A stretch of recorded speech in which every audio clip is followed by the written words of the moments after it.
오늘 이렇게 이 자리에 서서 여러분들과 함께 예배할 수 있게 됨을 하나님께 감사를 드리고, 우리가 이렇게 함께 예배할 때에 또 우리가 하나님의 뜻을 깨달아서 또 능력 있는 모든 교사분들이 되기를 진심으로 원합니다. 저는 2003년 1월부터 사역을 시작을 했습니다. 그러니까 지난 시간을 돌아보면 20여 년이 좀 지났는데, 제가 대부분의 시간을 저는 이제 교육부에서 아이들을 가르치고 교사 선생님들을 훈련하고 이제 그렇게 시간을 보내어 왔는데, 그렇기 때문에 저는 교사 선생님들에게 권면하고 축복하고 이렇게 말씀을 함께 나누는 것을 굉장히 좋아합니다. 그런 맥락에서 오늘 이렇게 서게 해주신 또 우리 목사님 그리고 또 성도님들에게 이제 다시 한번 감사를 드립니다. 흔한 말로 우리가 힘들고 어려운 일을 하는 것을 요즘에 뭐라고 하시는지 아시나요? 극한 직업이다라고 그렇게 이야기를 합니다. 들어보셨죠? 뭐 배를 타고 막 힘들게 일하거나 남들이 하고 싶지 않은 그런 일을 하는 일들을 이제 우리는 이제 극한 직업이라고 하는데, 이 극한 직업이라고 하는 것을 교회에 적용을 해보면 저는 교사라고 하는 직분이 극한 사역에 해당한다라고 저는 생각을 합니다. 교사로 섬기는 게 참 쉽지가 않습니다. 혹시 이 자리에 교사분들이 있으면 한번 손 한번 들어주시겠어요? 아주 정말로 극한 일을 하고 이제 계시는 겁니다. 교사로 섬기는 게 왜 이렇게 힘든가? 일단은 남을 가르치는 것 자체가 굉장히 부담스러운 일이죠. 근데 미국에서 가르치려면 또 영어로 가르쳐야 돼요. 영어로 가르치는 게 쉽지가 않죠. 뉴스 정도만 되면 우리의 발음을 가지고 뭐 그게 틀렸습니다라고 이렇게 말하는 아이들이 있어요. 혹시 들어보셨나요? 이렇게 발음하는 거 아니에요. 또 어떤 아이들은 내 소울이 없어졌다고 뭐 이렇게 헛된 소리를 하는 친구들도 많이 있습니다. 그래서 때로는 뭐 우리가 성경적인 것을 가르칠 때에 또 어떤 친구들은 악유를 하려고 하는 친구들도 있고, 이제 결코 쉽지가 않습니다. 무엇보다도 힘든 것 중에 하나가 뭐냐면, 내가 아무리 애쓰고 노력해도 당장 티가 잘 안 나요. 여러분들이 이번 주에 가르칠 어떤 말씀을 위해서 열심히 준비했습니다. 그 주일에 가서 아이들에게 가르쳤어요. 그러면 그 아이가 다음 주에 완전히 변해서 새 사람이 되나요? 잘 티가 안 나요.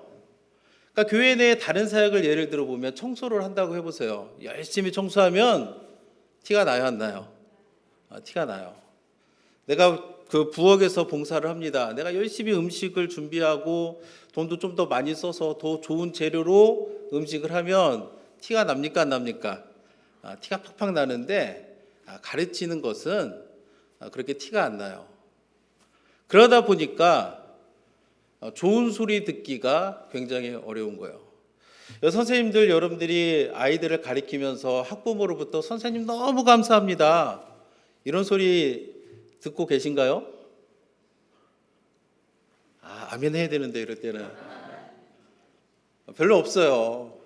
뭐 하나 마음에 안 들면 와가지고 선생님한테 항의하고 불평하고 내 아이에게 왜 이랬냐고 원망하고, 이런 일들이 더 많다라는 것들을 여러분들이 아실 거라고 생각을 합니다. 그래서 저는 이 시간에 교사로 섬기시는 여러분들을 위로하길 원해요.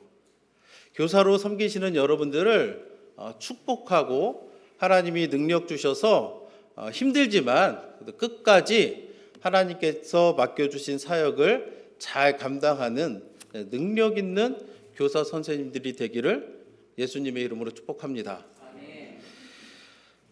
그러면 우리가 이렇게 힘들지만 어떻게 하면 우리에게 맡겨진 이 직분을 우리가 잘 감당할 수 있을까? 먼저 우리가 기억해야 될 것은 뭐냐면, 힘든 직분이지만 교사라고 하는 직분은 굉장히 중요하다라는 거예요. 왜냐하면 모든 사람은 배워야 됩니다. 맞죠? 배워야 돼요.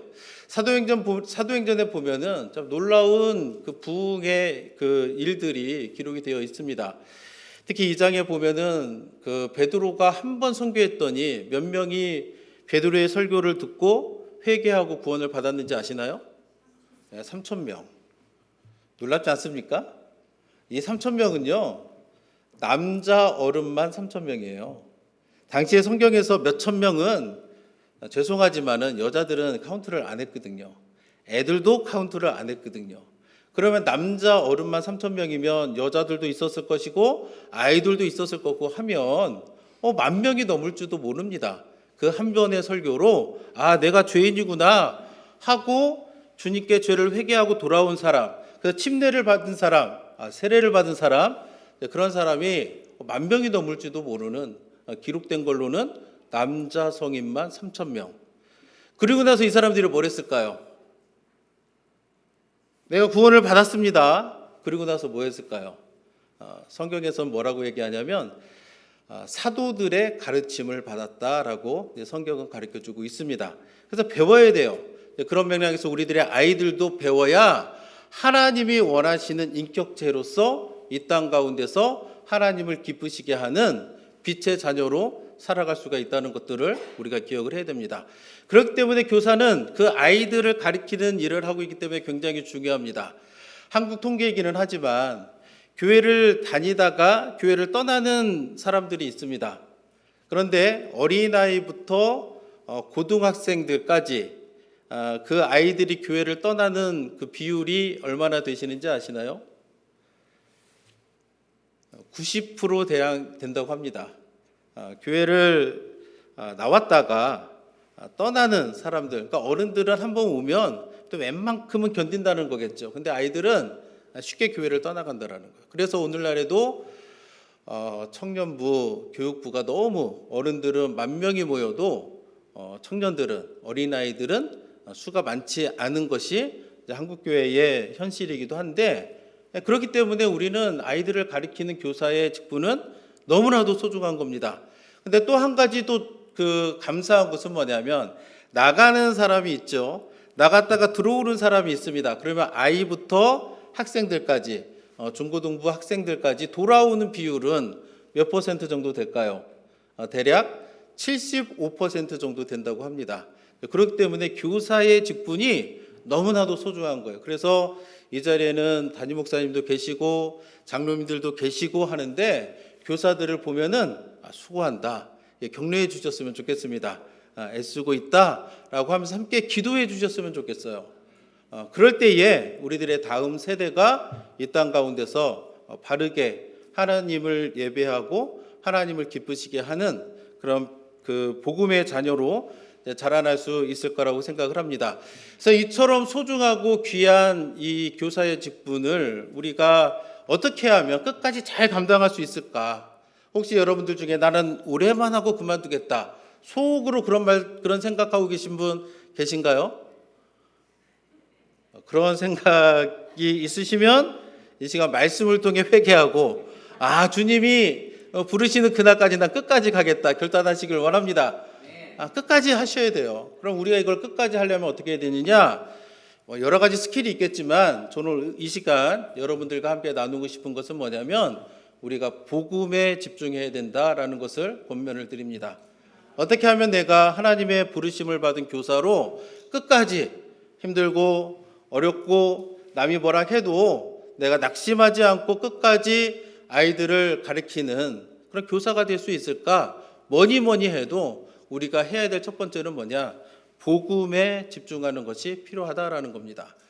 그래서 오늘은 저희가 디모데후서 1장 이제 9절부터 14절까지 말씀을 읽었는데, 디모데후서는 사도 바울이 쓴 서신서 중에서 이제 마지막에 쓴 겁니다. 마지막에 썼다는 얘기는 뭐냐면 죽음을 앞두고 이제 썼다라는 얘기겠죠. 그래서 보편적으로 AD 64년경에 로마의 황제 네로의 핍박이 극심한 그때에 사도 바울이 옥에 갇혔습니다. 그런 상황 가운데서 그의 사랑하는 제자 디모데에게 글을 써서 가르침을 주는 거예요. 그러면 이 가르침이 보통 가르침이겠습니까? 아니면 너무나도 중요한 가르침이겠습니까? 유언 같은 글인데 너무나도 소중한 거 아니겠습니까? 그 마지막 순간에 그 노사도 사도 바울의 걱정은 뭐냐? 디모데가 복음을 잘 깨달아서 정말로 복음 때문에 고난받는 자신을 바라보면서 낙심하고 부끄러워하는 것이 아니라 그럼에도 불구하고 우리에게 생명을 주시는 그 복음을 잘 깨달아서 우리를 부르신 하나님의 그 뜻대로 복음을 다른 사람들에게도 바르게 전하게 가르치고자 하는 것이 오늘 본문의 내용입니다. 그래서 8절에 보시면 여러분들 성경 가지고 계신가요?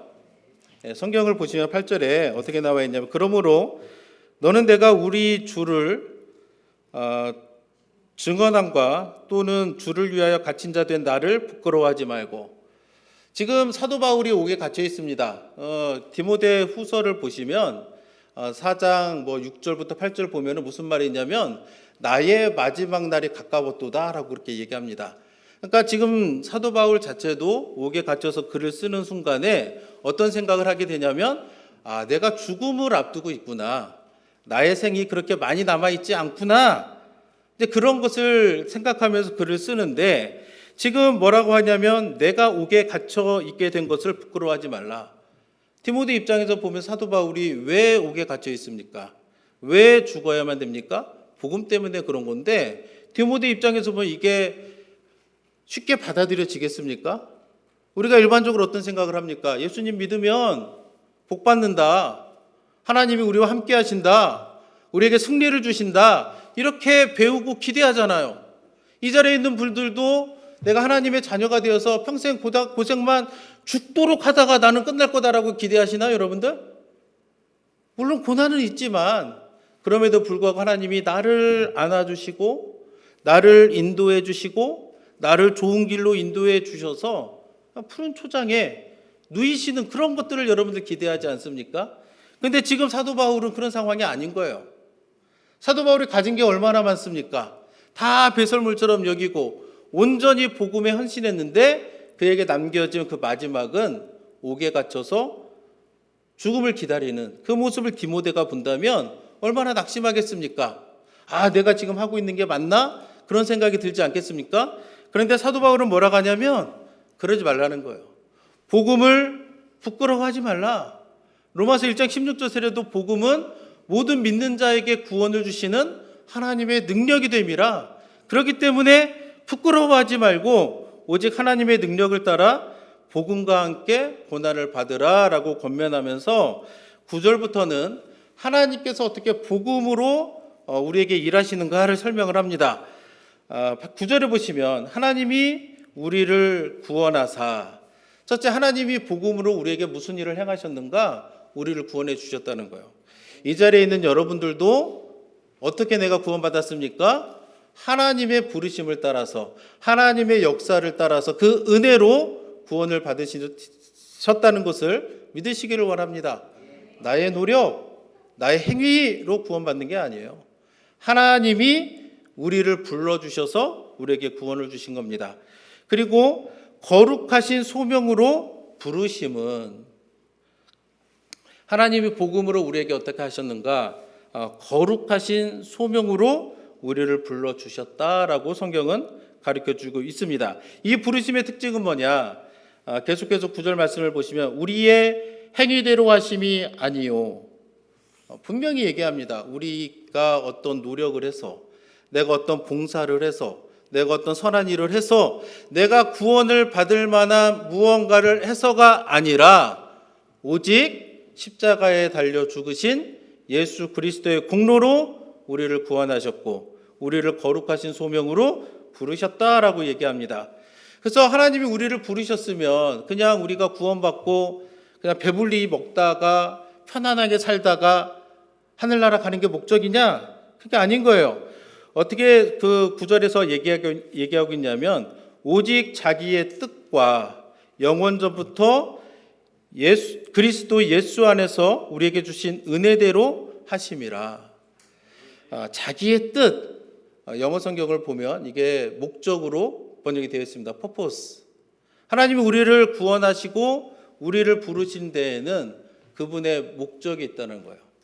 그리고 우리의 노력이나 우리의 행위로 구원을 준 게 아니라 하나님의 은혜로 우리가 구원을 받았다라는 것을 분명하게 이야기를 하고 있습니다. 그래서 이 자리에 있는 교사 선생님들은 이런 생각을 가셔야 돼요. 내가 구원받은 것은 하나님이 나를 부르신 그것은 그냥 부른 게 아니라 그냥 대충 살라고 부른 게 아니라 하나님이 뜻하신 목적이 있어서 그 은혜로 나를 불러주셨다라는 것들을 여러분들이 기억을 하셔야 됩니다. 믿으십니까? 아멘. 그래서 10절에 보면은 하나님께서 또 그 사도 바울은 어떤 얘기를 하냐면 복음에 대해서 이제는 우리 구주 그리스도 예수의 나타나심으로 말미암아 나타났으니 하나님께서 우리를 불렀습니다. 그래서 우리를 구원해 주시고 거룩한 소명으로 부르시고 그 목적대로 은혜로 우리를 불러주셨는데 어떻게 또 우리에게 역사하시는가? 예수 그리스도를 우리에게 나타내 주셨다는 거예요. 그래서 여러분들이 교사 선생님들이 하나님께서 맡겨주신 이 사명을 끝까지 감당하려면 앞서도 얘기했지만 이것은 힘든 사역입니다. 때로는 억울한 일을 당할 때도 있습니다. 때로는 누군가가 와서 손가락질할 때도 있습니다. 그럴 때 우리가 뭐 해야 될까요? 같이 손가락질할까요? 이거 힘들어서 못 해먹겠다. 관두면 될까요? 교사를 하다가 안 하면 무슨 일이 생기느냐? 굉장히 편합니다. 그렇죠? 굉장히 편합니다. 뭐라는 사람도 없죠. 일찍 안 와도 되죠. 말 안 듣는 애 안 봐도 되죠. 사실 솔직히 선생님들이라도 모든 아이가 다 예쁘지는 않잖아요. 그죠? 어떤 예쁜 아이도 있지만 그 중에는 좀 말 안 듣고 그런 아이도 있잖아요. 솔직하게. 그죠? 그런 아이도 안 봐도 편해요.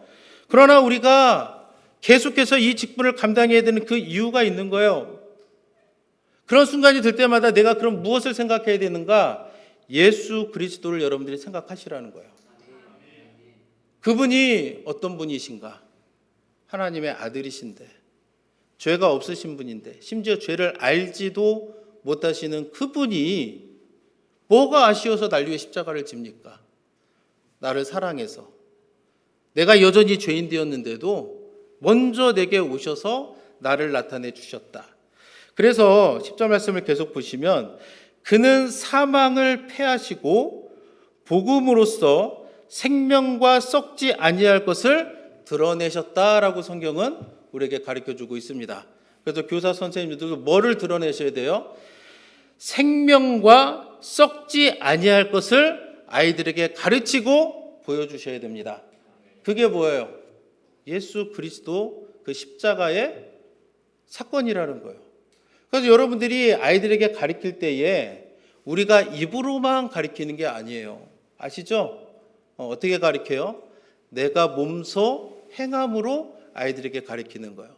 내가 아이들에게 예수 그리스도의 나타내심을 가르치려면 내가 아이들에게 생명과 썩지 아니할 것을 가르치려면 어떻게 가르쳐야 돼요? 내가 먼저 예수 그리스도를 만나고 내가 먼저 예수 그리스도를 묵상하고 내가 먼저 나의 삶의 목적을 생명과 썩지 아니할 것에 맞추고 살아갈 때 아이들이 그것을 비로소 배우게 된다는 것들을 우리가 기억을 해야 됩니다.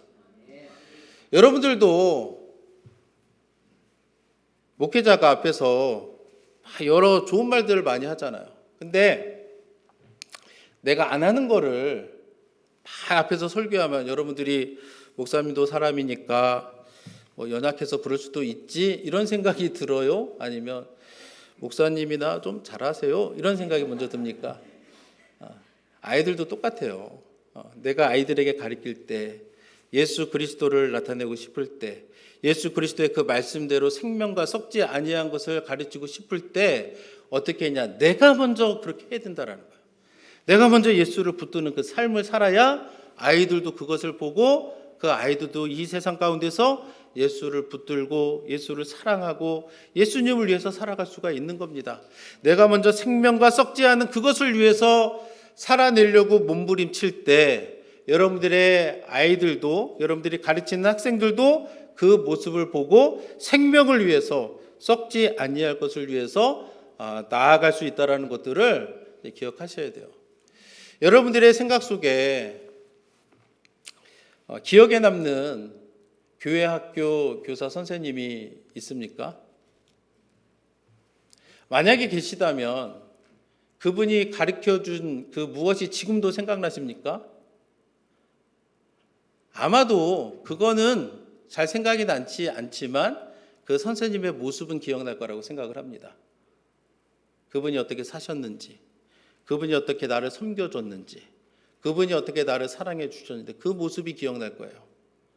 마찬가지로 여러분들의 그 학생들을 가르칠 때에 그런 모습을 먼저 보여주셔야 돼요. 여러분들의 모습을 통해서 누가 나타나야 돼요? 예수 그리스도가 나타나야 됩니다. 여러분들의 모습을 통해서 생명이 나타나야 되고 썩지 아니하는 그 무엇인가가 나타나야 아이들이 그것을 보고 그것을 배울 수가 있는 겁니다. 믿으십니까? 그래서 11절에 내가 이 복음을 위하여 선포자와 사도와 교사로 세우심을 입었다. 분명하게 얘기하는 게 교사로 세우심을 하나님께서 우리를 세우신 그 이유가 뭐예요? 이 복음을 위해서 세워주셨다라고 분명하게 이야기를 하고 있습니다. 내가 누군가에게 나를 드러내고 누군가에게 내가 나를 자랑하고 내 지식을 나타내고 이런 것 때문에 세워주셨다고 하지 않아요. 뭐 때문에 세워주셨다고 성경은 우리에게 가르쳐주고 있냐면 복음 때문에. 아까도 말했죠. 생명과 썩지 아니할 것을 어떻게 드러내는가? 복음으로써. 그래서 우리가 늘 복음에 집중하셔야 됩니다. 그래서 여러분들이 매일의 삶 속에서 성경을 가까이 하시기를 부탁드립니다. 내가 먼저 성경을 읽어야 되잖아요. 내가 먼저 성경을 읽고 성경이 주시는 그 말씀을 깨달아야 그 영향력이 아이들에게 가는 거예요. 말로만 해서는 부족합니다. 말도 당연히 해야 되죠. 그러나 말만으로는 부족하다. 나의 말과 나의 모습이 하나가 되어서 아이들에게 보여줄 때 그 가르침이 능력이 되어서 아이들의 마음을 열고 그 안에 하나님의 귀한 말씀을 그 아이들의 마음판에 새겨줄 수 있다는 것들을 우리가 늘 기억을 해야 됩니다. 그래서 12절 말씀을 보시면 이로 말미암아 내가 또 이 고난을 받되 부끄러워하지 아니함은, 사도 바울은 계속해서 다시 한번 얘기합니다. 지금 로마의 차디찬 감옥에 있습니다. 고난 가운데 있습니다. 언제 어떻게 될지 몰라요. 사장에 보면은 아무도 찾아오지 않는다고 합니다. 박해가 너무 심하니까 동역자들도 발걸음이 끊어진 그런 상황 속에 있어도 사도 바울의 고백은 뭐냐면 내가 복음을 그리고 내가 받는 이 고난을 부끄러워하지 않는다. 그러면서 내가 믿는 자를 내가 알고, 내가 믿는 자가 누구겠습니까? 예수 그리스도죠. 디모데야, 내가 믿는 예수 그리스도를 너도 안다. 그리고 또 뭐라고 하냐면 또한 내가 의탁한 것을 그날까지 그가 능히 지키실 줄을 확신함이라. 내가 의탁한 것이 뭐예요? 내게 맡겨진 하나님의 사명을 의미합니다. 여러분들이 교사로 헌신했을 때 누군가가 와서 자꾸 나는 별로 생각이 없었는데 자꾸 이렇게 하라고 해서 하신 분도 있을 것이고, 여러분들이 교사로 헌신하게 된 계기는 사람마다 다 다양할 거라고 생각을 하지만 그럼에도 분명한 것은 뭐냐면 하나님이 그것을 역사하신 거예요. 내가 해야 되겠다라는 마음을 누가 주신 거예요? 하나님이 주신 거예요. 그렇기 때문에 우리는 어떻게 해야 되니까 그날까지. 그날이 언제예요? 마지막 날까지. 좀 더 구체적으로 얘기하면 주님 다시 오시거나 내가 죽을 그날까지. 그때까지 끝까지 뭘 해야 되느냐? 이 사명을 잘 감당해야 되는데 어떻게 감당해야? 그가 능히 지키실 줄을 확신함이라. 누가 지켜주세요? 하나님이 지켜주신다는 거예요. 내가 복음에만 집중하면 앞서도 말했듯이 우리가 교사로 섬기는 것이 얼마나 힘들고 어렵습니까? 그런데 그것을 내 힘으로 끝까지 내가 그 사명을 감당하는 것이 아니라 누가 그것을 감당하게 해주신다고요? 하나님이, 하늘에 계신 우리 아버지 하나님이 그 일을 끝까지 감당할 수 있도록 지켜주신다라고 사도 바울은 분명하게 우리들에게 가르쳐주고 있는 겁니다. 그렇다면 여러분들이 능력 있는 교사가 되기 위해서 무엇을 해야 되겠습니까? 복음에 집중하셔야 되는 거예요. 힘들고 어려운 순간에 내 힘으로 이것을 내가 해보겠다라는 생각보다는 하늘에 계신 하나님이 내게 힘을 주시고 내게 능력을 주시고 내가 그 마지막까지 이 일을 능히 감당할 수 있도록 누가 지켜주시느냐? 하나님이 지켜주신다는 그 믿음을 가지고 여러분들이 맡겨주신 그 교사의 직분을, 교사의 사명을 감당하기를 원합니다. 앞서도 얘기했지만 하나님이 우리를 불러주셨습니다. 믿으십니까? 예, 그렇게 믿어주실 때는 그 목적이 있다고 했습니다. 그래서 14절에서도 우리 안에 거하시는 성령으로 말미암아 내게 부탁한 아름다운 것을 지키라. 이 아름다운 것이 무엇이겠습니까? 복음이에요. 이 복음을 지키고 이 복음을 가르치고 이 사역을 여러분들이 끝까지 감당할 때에 정말 하나님께서 여러분들을 통해서 놀라운 일을 행하실 줄로 믿습니다. 여러분들 그런 생각 해보시나요? 내가 가르치는 이 아이가 나중에 어떤 일을 할까? 그런 기대 한번 해보시나요? 표정을 보니까 안 해보신 것 같은데 그런 기대를 해보세요. 내가 지금 가르치는 이 아이가 지금은 아무것도 모르고 뭐 까불고 뭐 이상한 질문한다 할지라도 이 아이가 나중에 커서 정말 복음에 붙들려서 정말 빌리그레암 같은 주님의 큰 사람이 될지 누가 알겠습니까? 안드레가 베드로를 전도할 때 알았겠습니까? 와봐라 했을 때 베드로가 그렇게 큰 예수님의 사역을 잘 감당할 거라고 생각했겠습니까? 그 순간에는 잘 몰랐을 겁니다. 그러나 데리고 왔더니 정말 주님의 정말로 바다 위도 걷고 정말로 주님의 큰 사역을 감당했던 것처럼 여러분들도 여러분들이 가르치는 그 학생을 생각하면서 기대하시라는 거예요. 그 아이가 나중에 커서 정말 복음에 붙들려서 어떻게 하나님을 기쁘시게 하고 어떻게 하나님 손에 이끌려서 살아갈 수 있을지 기대하시고 또 무엇을 하셔야 되느냐? 기도하시라는 거예요. 그러면 어떻게 해요? 그가 하늘에 계신 우리 아버지 하나님이 이 사역을 잘 감당할 수 있도록 지켜주신다. 이것이 하나님이 우리에게 주시는 약속임을 여러분들이 믿으시길 바랍니다. 마지막으로 성도님들에게 부탁을 드리면 혹시 나는 교사는 아닌데 학부모다 있으십니까? 한번 손 한번 들어주시겠어요? 예, 압니다. 부끄럽죠? 압니다. 그런데 여러분들이 선생님들에게 만나면 꼭 감사합니다라고 해주세요. 감사합니다. 속으로만 하지 마시고 입으로 이렇게 열어주세요. 제가 달라스에 있을 때 어떤 자매님을 이제 교사로 제가 리크루트를 했습니다. 그분이 하는 얘기가 뭐냐면 저는 한 번도 봉사를 해본 적이 없다는 거예요. 안내도 안 해본 분이 교사로 하러 가니까 얼마나 마음에 부담이 있겠어요. 그래도 보니까 좋은 마음밭을 가지고 있기 때문에 잘하실 수 있을 거라고 권면을 했어요. 근데 어느 날 크리스마스였던 걸로 기억이 되는데 어떤 그 학부모 한 분이 그 땡큐 카드를 줬고 조그마한 이제 선물과 함께 전해준 겁니다. 그랬더니 그 선생님이 저한테 와가지고 자기 너무 감사하다는 거예요. 나는 부족한데 잘 못 가르치는데 이렇게 학부모가 와가지고 격려해주고 이게 땡큐 카드 큰 거 아니잖아요. 맘먹으면 하잖아요. 그 하나가 그 마음을 감동해가지고 그 선생님이 뭐라고 하냐면 나 앞으로 더 열심히 하겠다고 내가 아이를 위해서 더 열심히 하겠다 이런 얘기를 합니다. 그래서 여러분들이 스스로를 생각할 때 나는 평소에 불평 불만을 더 많이 말하는가 선생님 감사합니다 이 말을 더 하는가 한번 생각을 해보시고 학부모님들도 여러분들 그 자녀 가르치는 것도 힘들잖아요. 그죠? 남의 자녀 가르치는 거 얼마나 힘들겠어요. 그런 것들을 생각하시면서 선생님 만나면 감사합니다 이렇게 격려해 주시고 또 기도해 주시고 그래서 이 교회가 복음 안에서 이렇게 하나가 되어서 연합되는 모습을 보여주실 때 여러분들의 자녀가 복음 안에서 바르게 자라날 줄로 믿습니다. 그 모든 모습을 하나님께서 보시고 또 여러분들을 축복하시고 여러분들이 복음에 붙들려서 정말 능력 있는 하나님의 사람들로 모두 다 세움을 입을 줄로 믿습니다. 네, 함께 기도하시겠습니다.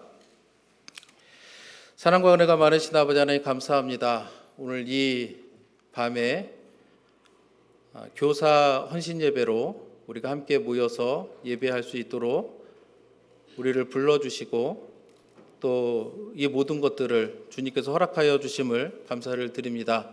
하나님, 이 자리에 있는 교사 한 분 한 분을 주님께서 기억하여 주시고 그들의 마음속에 있는 응어리진 것들을 또 주님께서 만져주시고 치유하시고 회복하여 주셔서 다시금 하나님께서 나를 불러주셨다라고 하는 것을 재확인하고 또 복음에 온전히 붙들려서 정말 하나님께서 나를 부르신 그 목적이 있음을 깨달아 알아서 정말로 그 마지막 날 때까지 하나님께서 우리에게 맡겨주신 이 사명을 온전히 감당할 수 있도록 하나님께서 인도하여 주시고 또 그런 마음을 가지고 이렇게 나아갈 때에 또 하늘에 계신 우리 아버지 하나님께서 또 함께하여 주셔서 그 모든 일들을 넉넉히 감당해 낼 수 있도록 하나님 인도하여 주시옵소서. 특별히 페이필 한인 장로교회 공동체를 주님께서 기억하여 주시고 이 공동체가 더욱더 주님을 예배하기에 힘쓰는 공동체가 되게 하여 주시고 하나님을 기쁘시게 하는 공동체 되게 하여 주시고 복음을 위해서 더 열심히 하나된 마음을 가지고 또 하나님을 섬기는 복된 공동체 되도록 주님께서 인도하여 주시옵소서. 너무나 좋으신 우리 아버지 하나님께서 늘 우리 가운데 함께 계시고 우리 가는 길을 아시고 열어줄 줄로 믿으며 이 모든 말씀 우리를 위해 십자가를 지신 예수 그리스도의 이름으로 감사하며 기도드렸습니다. 아멘.